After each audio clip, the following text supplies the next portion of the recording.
What happens when the most effortless swing in golf hides a life filled with heartbreak, chronic pain, and unspeakable loss? Fred Couples wasn't just admired, he was worshipped. That swing, a thing of legend. Smooth, natural, untouched by effort. But behind the elegance was a man quietly unraveling. 2 wives gone, one to suicide, the other to cancer. A back so shattered he collapsed after tournaments. A career that drifted between glory and invisible suffering. While the world cheered his composure, few knew the silence he carried home.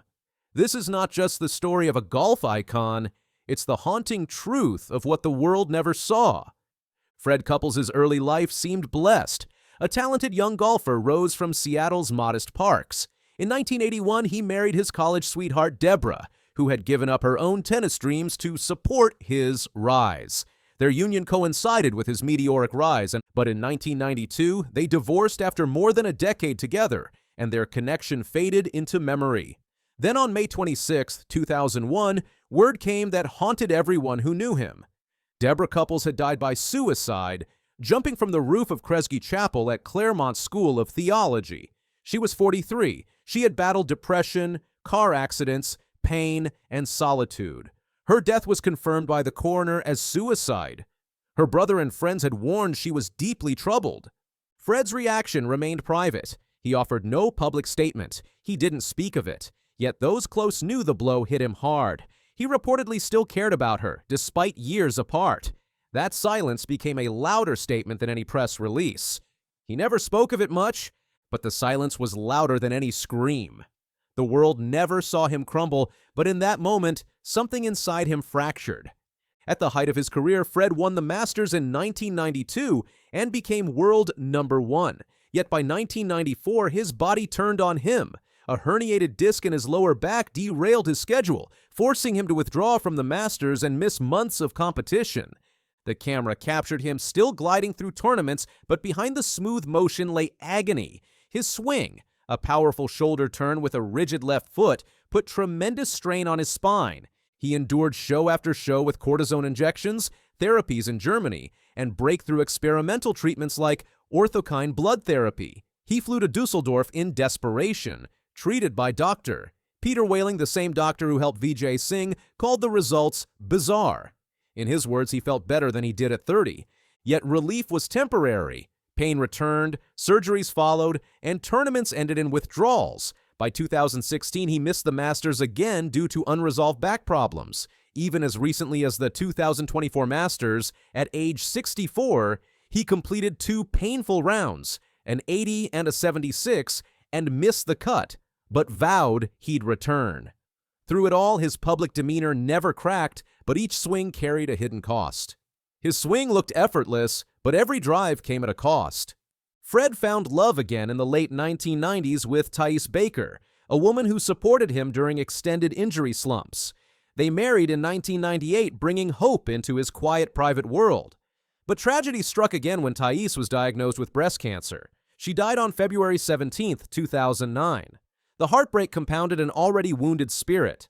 Fred never had children. He remained intensely private, uncomfortable with excessive attention or words. Fame never felt like home. He gave the world his swing, but he kept heartbreak to himself. That crushing solitude marked his later years. He remarried in 2022, but the scars of what came before remained. Those familiar with him say he never fully recovered emotionally after Deborah's death or physically after his recurrent injuries. Each loss added to a quiet emptiness, even as stadiums cheered his comeback. He gave the world his swing, but kept his heartbreaks to himself. The applause never reached the spaces inside him where grief lived.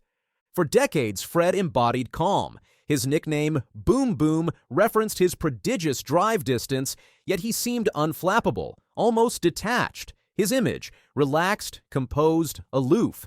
Critics called him too cool to care, a man who never seemed to burn with hunger. He won 15 PGA Tour events, including 2 Players' Championships and his lone major at the 1992 Masters.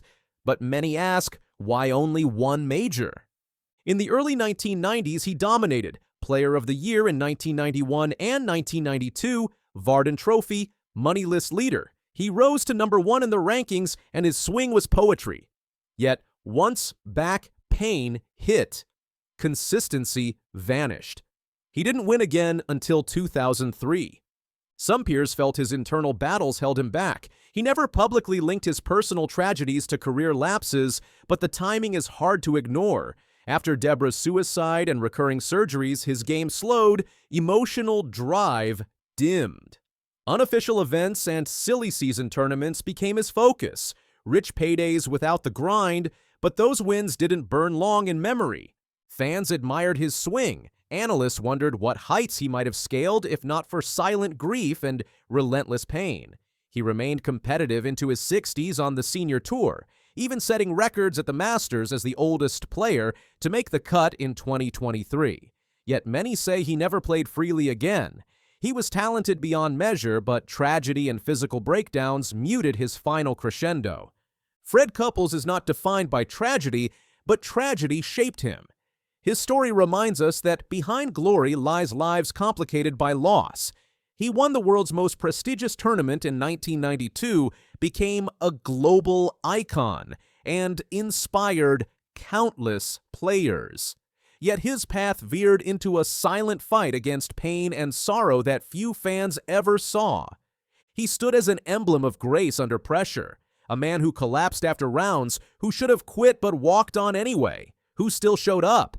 Even at age 64, battling nerve pain, he returned to the Masters, unwilling to walk away. He refused to disappear. Trying different shoes to see what can work that he can swing and play in. Nice putt from Freddie on the comeback. Today, he lives quietly in Newport Beach. He owns no children, keeps a low profile, rarely speaks to the media. His career arc remains unique, a diamond cut by hard edges. He won 64 professional events, made the World Golf Hall of Fame in 2013. He is still known as Boom Boom, but his legacy is more than power, more than success. It is survival. Fred Couples' legend is defined by more than one swing, one major, one ranking. His legend lives in silent chapters. A wife lost to despair, a body broken by relentless years of pain, a second love claimed by disease. His calm demeanor masked a man who bore grief and injury in private. The world saw effortless brilliance, but inside was quiet resilience. He never became a multi-major champion, yet perhaps nothing more defines him than persistence. An artist of weightless motion who refused to let tragedy erase the poetry in his game. If you felt this story move you, hit subscribe. We'll keep unraveling the untold chapters behind legends because sometimes the most powerful swings are the ones played in silence.